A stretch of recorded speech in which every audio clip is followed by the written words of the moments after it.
everybody is one of 5 content personality types. But as humans and as we've been trained, especially in the marketing industry, we've been told we have to be all 5. And so when you're really allowing yourself to be the one that you're the strongest at and you double down on that and let the rest go, that's usually where the magic happens of, one, you actually enjoy doing your marketing and you're pretty good at creating it. And 2, you're going to execute on something that you actually enjoy. And we know consistency is key in marketing. Welcome to the Business Ownership Podcast, brought to you by Awareness Strategies, helping you navigate the waters between entrepreneurship and ownership. Hey there, peeps. This is Michelle Nedelec, and I'm super glad that you're here today because I'm here with my most amazing guest, Amy. Amy, thank you so much for being here with us today. Thanks for having me. Awesome. So give everybody the highlight of who you are and what you do for business. Yeah, so I am the organic marketing mentor over at the Joyful Business Revolution, where we are helping service-based business owners, coaches, and consultants create marketing and messaging that's oozing with integrity and that they actually enjoy executing on. What? Yeah. That's super fun. I know, it's possible. It's possible. We will get into that in a second, but first I want to kind of backtrack. How did you get into marketing and stories, as you think?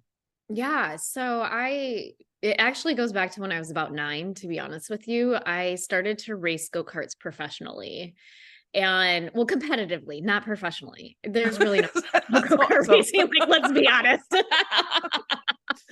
And so I had to go around town asking businesses to give me money as sponsorship. So yeah, I could buy tires and gas. And Hardee's was one of my biggest kind of professional then. Yeah, it was pretty cool. Hardee's was one of my biggest supporters. And he was just like, I know you're going to go far. I know you're going to build a community and you're going to build a following. So he's like, I'm with you until until you don't race anymore. And it held true. He stuck with me for 15 years almost. And so it really started then, like, just learning how to build that connection of what I was doing and what really motivated me to what then would benefit their business. And because I had a slew of kids who followed me, Hardee's had like the best twist ice cream cones back in the day. And so that was always the connection. I'd always get free ice cream cone coupons and hand them out at the end of the races to all the little kids. Their parents would go, they'd spend money. It worked really, really well. I was the most popular race car driver, even though I may have not won that night, right? So marketing really started at a young age for me, and community building, I think, is really, really key in marketing, and really having conversations and getting to know your audience and getting to know like who you jive with. There was definitely business owners that I was like, they would approach me and I'm like, yeah, no, you're not with me. Like, you're not a part of my crew. I don't see how cigarette commercials.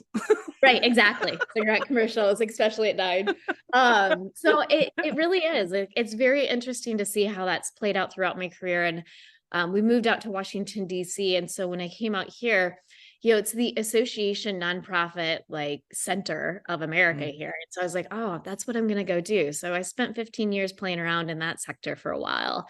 And always kind of within the marketing team. Sometimes I was the executive director. Sometimes I was also focusing on events and, membership and things along those lines.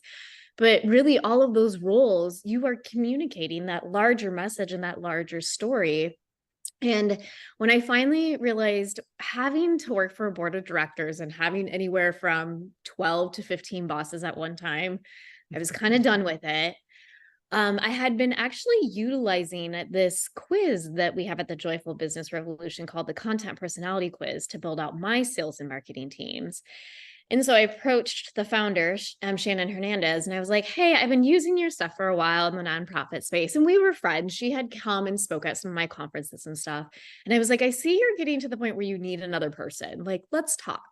And from there, it's been really, really great. Originally, the brand was her name. We've converted it into the Joyful Business Revolution. So doing a rebrand as a marketer is always super fun. And just really growing as the joyful dynamic duo it's been pretty cool. It's been very, very cool. I love it. Well, you absolutely nailed a couple of points in marketing in the go-karting years that I think are so pertinent for people. Because I can't tell you how many times I've told people love a party and you almost can't go wrong marketing a party. So how do we create a party in your business, and how do we Mhm. invite people here? And your one comment that I want to go back to that you kind of glazed over was, and I was the most popular go-karter, even if I didn't win. Yep. And I think that is hugely important in marketing, in that So important. if you do it right, you don't have to be the on top of the Best game at that. every single time. It's not about that. It's about who's having the most fun, who do people want to be around. Exactly. And people still admittedly wanted to be around you, and they knew that you weren't the winner. Like, it's Yeah. not that you're hiding it. It's not that it's a mystery. It's not It that, was super and clear when I was not the winner. right. Whether we're wallowing or we're celebrating, it's Right. the Yeah. marketing still wins, and everybody gets to win in the end. And I Yep. think that's why it becomes super important, is all three parties in that case were winning every night. Exactly. And that's Exactly. awesome. So I guess the question becomes then, if somebody's a plumber, a lawyer, Yeah. they're How just the doing heck their do they thing and they're create a going, how do party? you make this a party? Right. Yeah. No, exactly. And I think one, it does really come down to like, what's your unique style of whatever you do? Like, what really makes you unique and what really makes you stand out? It always can be like the genuine of that you're a kind person, that you're really involved in your local community, especially, especially if you're a plumber or somewhere in the trade industry, really being the local person to go to for your trade, I think is key. And so it is talking about when you are out and about meeting new people, you're not just a plumber. Have an actual introduction statement. I'm the plumber who comes to your house no matter what day, time, night, morning it is, to make sure that your family is safe and having a good day. And I live at a lake, and so we get a lot of vacation rentals and everything along those lines. So really focusing on keeping people's properties working properly, right?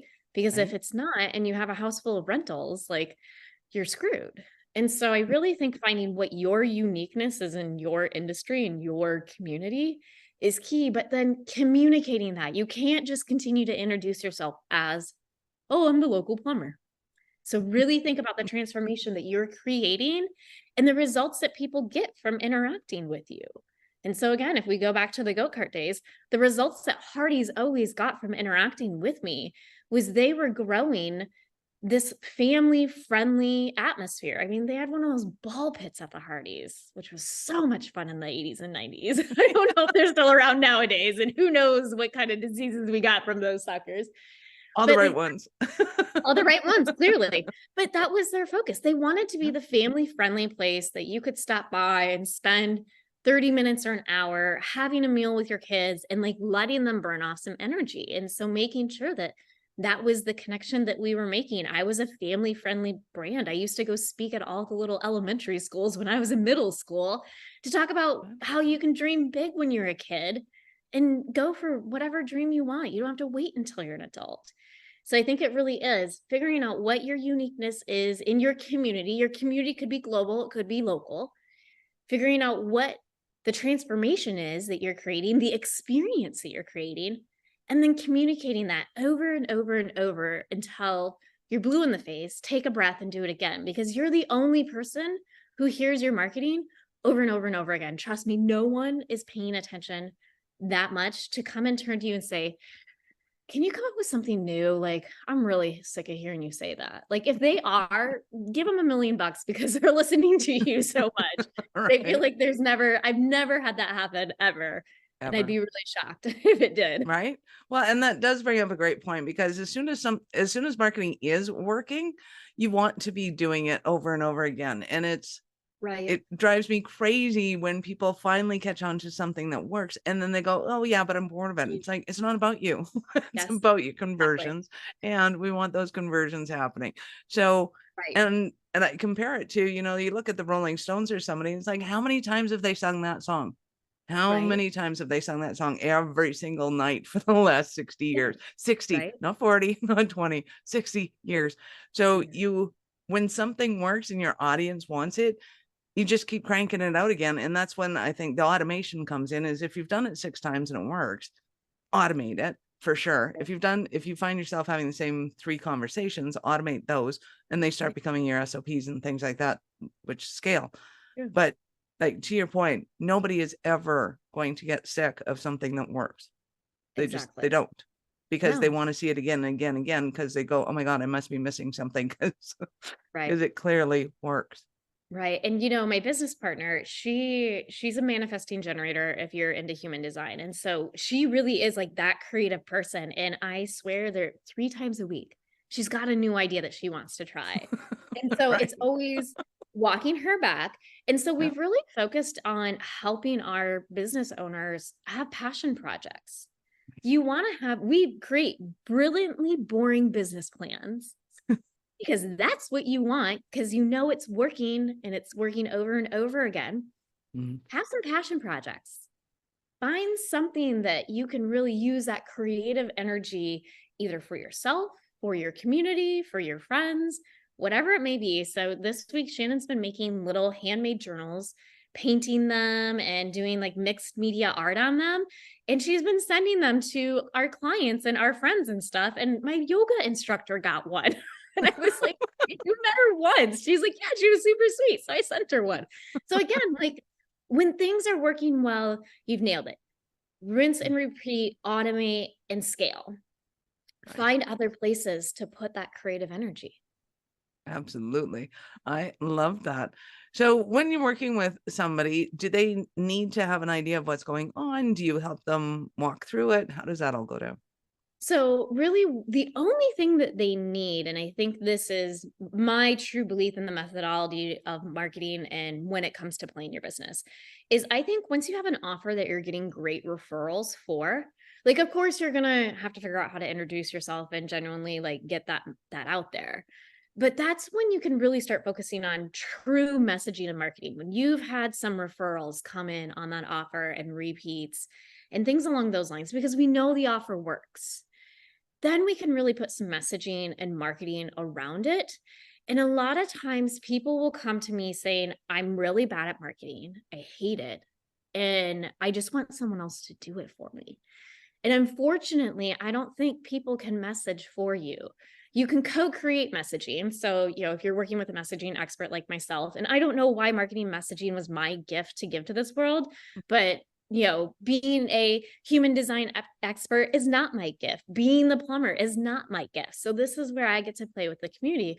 But I say, work with a messaging expert who's going to let you word vomit all over the place, because I guarantee you, your messaging is in there. It's weaved in there somewhere. Sometimes it's buried multiple layers underneath a pile of papers in your head, but we can really formulate something that is very streamlined, short and sweet and catchy.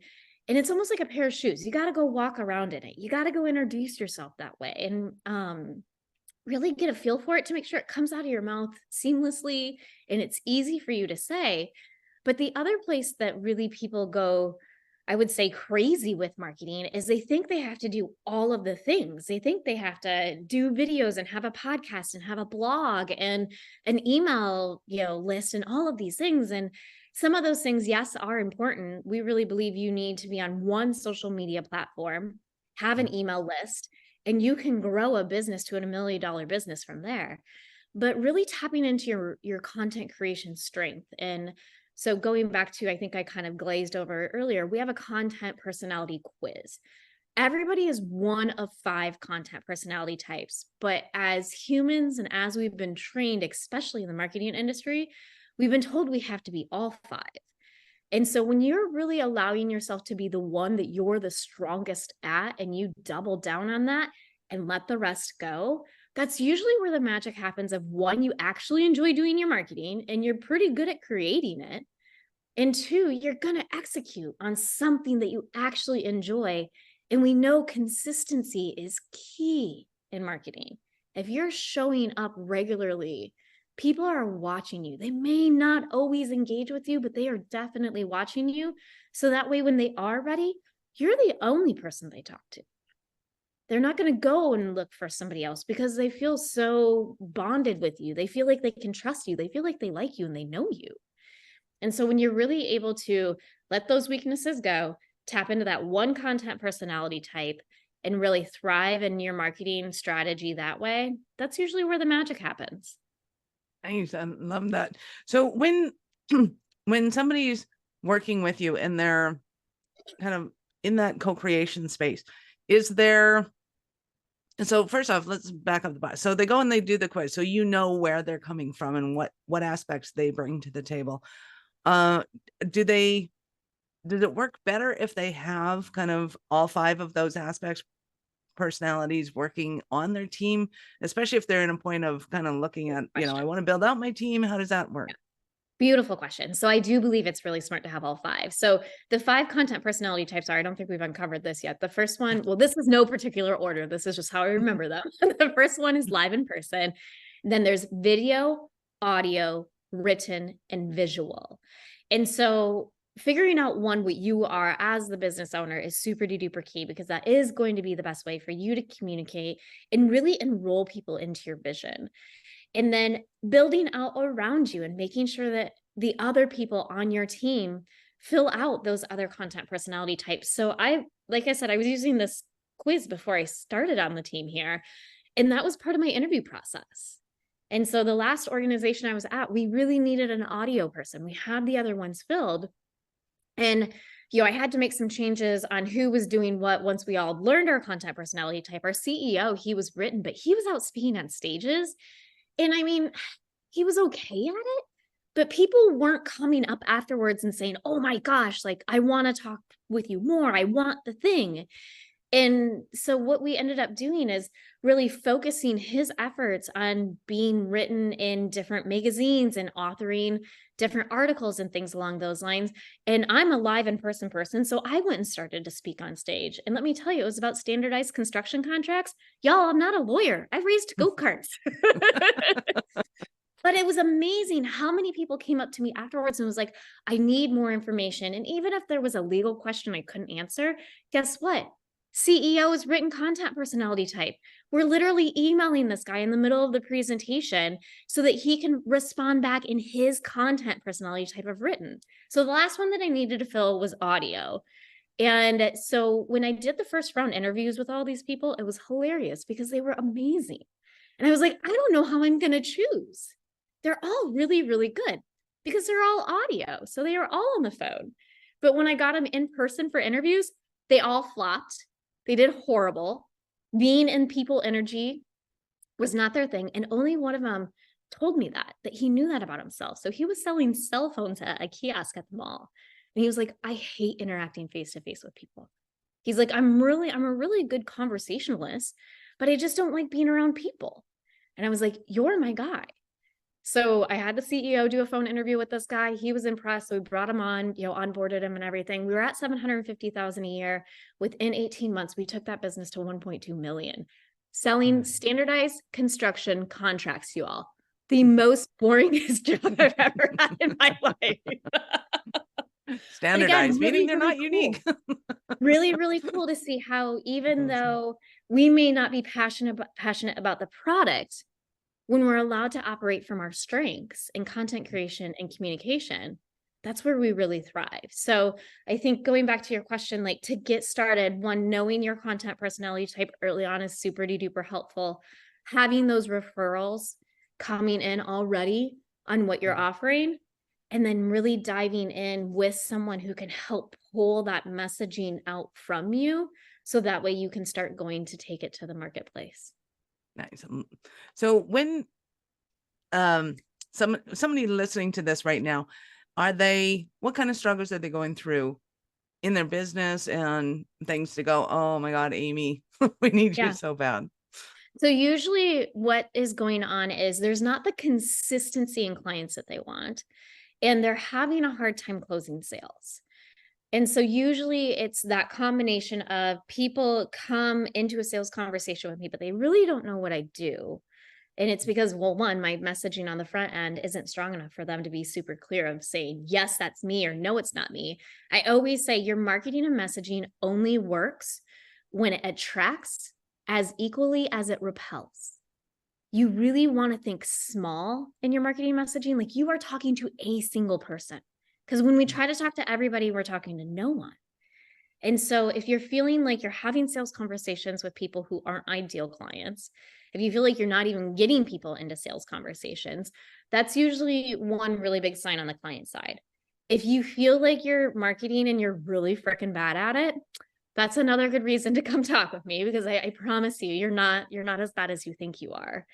And if you're really wanting to scale and grow and marketing is something that you're wanting to outsource, come do the messaging work first, and then you'll be able to outsource the execution on it. But to be honest, no one can live in your beautiful brain to really get that solid messaging out that's really going to bond deeply with your brand and your mission and your vision. So that is something that some business owners and CEOs are like, well, I just want to pass this off. I don't want to do it. I'm sorry, you've got to do the messaging work. You're the best person to be doing it. And then if we have that foundation, that's when you can grow and scale with it. I love it. So I know our listeners are going to want more from you. How did they start that journey with you? Yeah. So one, take the quiz, content personality quiz. You can Google it. I can give you the links, that way it's in the show notes too. But that's really the first place. And to be honest, when your results get emailed to you, I get an email with the results too. So usually I'm reaching out and asking if you're surprised by your results. Some people are, some people aren't. And I will say, don't guess what you think you are. Shannon, the one who created this quiz, she thought she was a writer, and she's a really good writer, but written wasn't what was converting people into clients. It was her showing up live in person and teaching. And she's an introverted live in person person. I'm an extroverted live in person person. So we very much so live in person differently. But don't assume you know what yours is. And so her passion, again, she's written as a passion project. So she wrote another book, which was super duper fun. And she's, like I said, creating these little journals. So she's writing little things on them too. So she's still able to do something that she loves. But when it comes down to the marketing and selling of the services, that's all happening live in person. And so I would say take that quiz first. You can always find me on Facebook. Like I said, one social media platform plus your email should be all you need to do.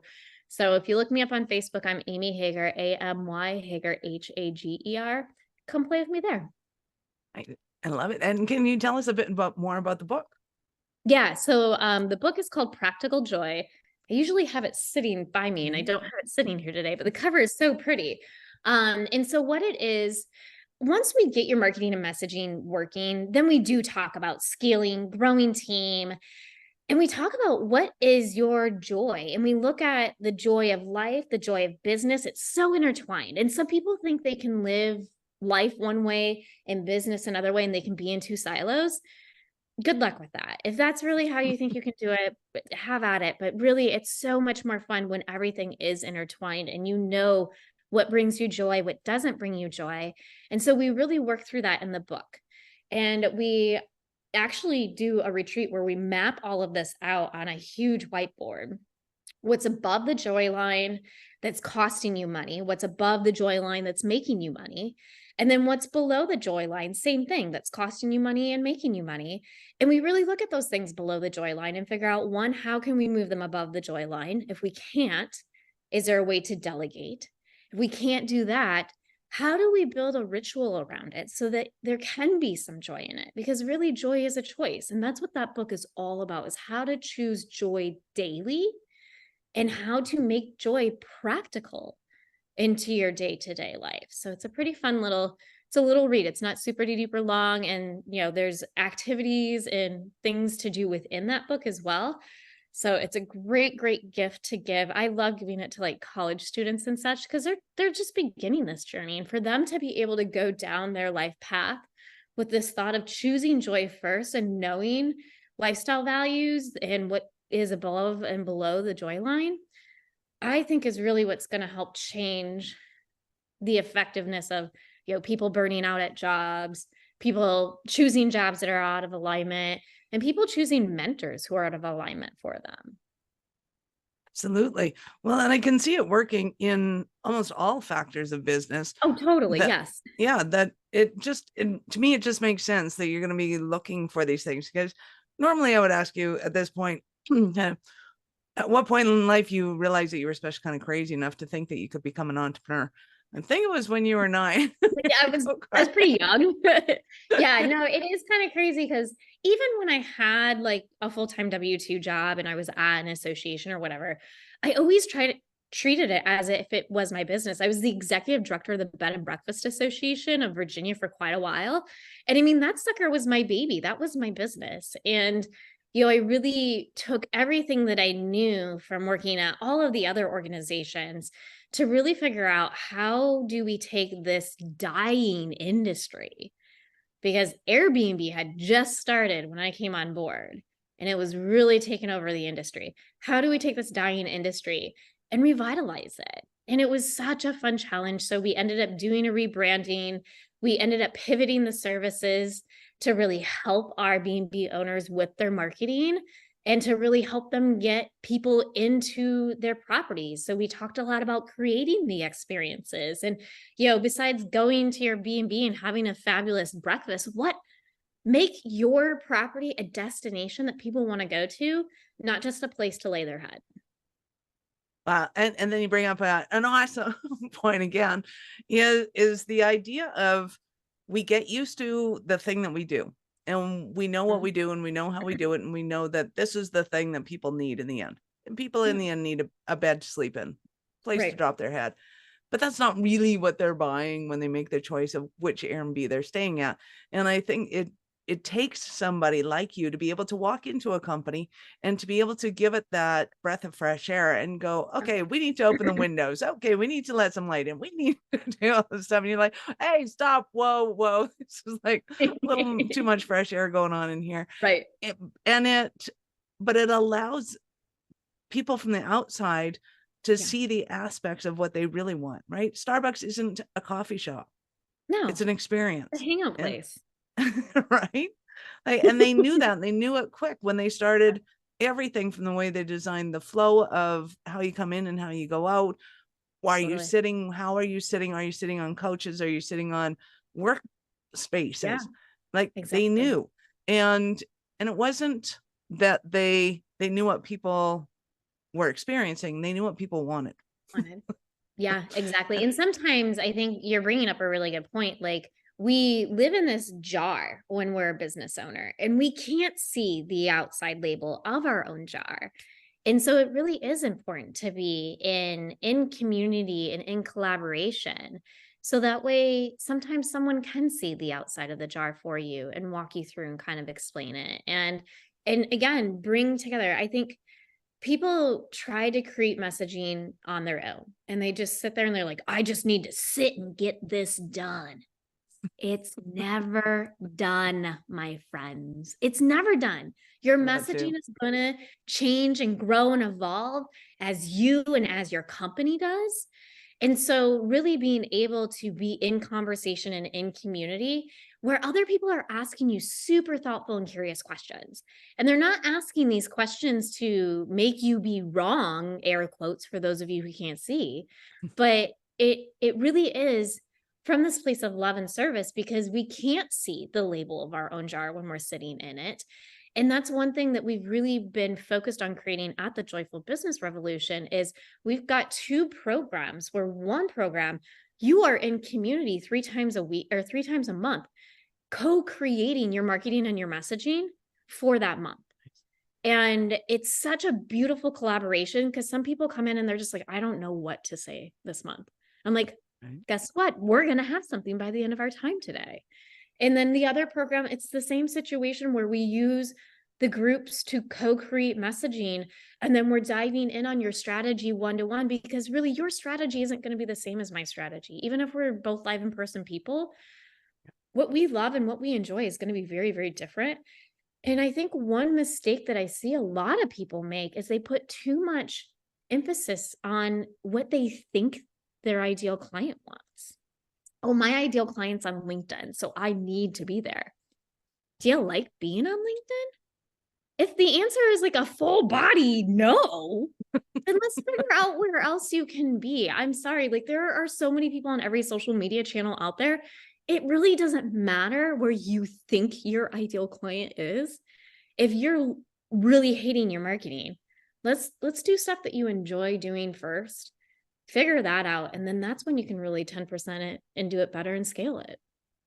Nice. Well, you made me think of we need to make another quiz on another graph or another kind of lineup, because I think people don't realize, especially when they're in really cranial occupations like law, like engineering, things like that, that you tend to be more functional and more effective when you're sitting down, you're quiet, and you're just hunkering down on the problem.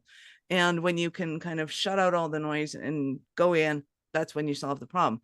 The thing about creativity on the opposite end of that spectrum is that it's much easier, faster, effective to be able to do it with others in communication, whatever that might look like. It's bands jamming in the garage. It's artists throwing paint up against the wall. It's like, there's an element there that as soon as somebody else looks at it, it's like, oh, and this, and it pops. And it's like, that is creativity. That is the whole marketing side of things, of business. And it's kind of funny because I ran a tech company and I was a head of creative and my partner was head of tech, and the tech teams would meet and have Zoom meetings. And you would think that they were having a workshop because nobody's talking, nobody's doing anything. And our end of things, we're talking about cats and dogs and the kids and the other end of it. And that's just the elements of that make it easy. I'm not saying it's necessary, but it definitely makes it easy. And even if somebody's going, well, yeah, but I don't necessarily work well in that environment. You don't have to work well in that environment. You have to give somebody the spark that they need to be able to do the thing that they need to do. And therein lies why it's so important to meet with somebody like you, at least briefly, to be able to wake that element up, to get those sparks and to get that juice flying. And so hunkering down in front of a blank piece of paper to go, I just need to get this done. It's not the way to do it, because you're going to end up with something angry and vicious and nobody's going to like it anyway. Well, and I think too, like when we hunker down to get something done, we're in our headspace. Messaging needs to really come from the heart space. Like messaging, your whole goal of your marketing and messaging should be to create conversations, not actually make sales, because sales come from conversations. And so if you approach your marketing from the conversation point, guess what? I mean, some people can have conversations with themselves in their heads, but it sounds a little crazy. So being able to have conversation with another human is really key. And you're really right, Michelle. Like some people don't like to be in that community aspect with other people. And that's why we do still have that one-to-one component in our business, because we know not everybody creates in the exact same way, but we want to make sure that their creation process is fun and right for them. I love it. You have been absolutely awesome. Amy, any last words for our peeps? I would say if you do nothing after listening to this podcast besides go take the content personality quiz, you've achieved everything you need to do. And I'm super curious, like, is it surprising? And if you have a team, have your whole team take the quiz and just see, where do people fall? Look at their duties. Are you allowing them to create from that place of strength? If you have someone who is quote unquote your writer, but they end up being video or audio, look at and see, give them a challenge to create differently and see what happens. Maybe they'll enjoy it more. Maybe they won't. Maybe it'll be too new and they don't know what to do, right? But I do think by tapping into your energetic best way to communicate is such a game changer, instead of doing however you think you should be doing it. Like, let's get rid of the should and let's go with your strength. I love it. You have been absolutely awesome. I said it twice. I said it 3 times. Maybe I just love hanging around with creative going, oh, I love doing this. So thank you so much for your time, Amy. I appreciate it. And I know how valuable it is. Thank you for having me. This has been super fun. Thanks. Peeps, thank you for being here with us today. Be sure to subscribe to the show and share it with your friends. We love helping entrepreneurs grow. Are you running a business over 7 figures but still struggling with technology headaches? Pay attention. You do not want to miss this offer. This podcast episode is brought to you by Awareness Strategies, who is offering a custom-built digital adoption roadmap for anyone running a business over 7 figures who's wanting to grow their business in the next 5 years. And it's not just a roadmap. They offer full implementation as well if that scares the out of you. Check out awarenessstrategies.com/roadmap for more details today. The link's in the show's notes. Don't regret not doing this. Do it now. That's awarenessstrategies.com/roadmap.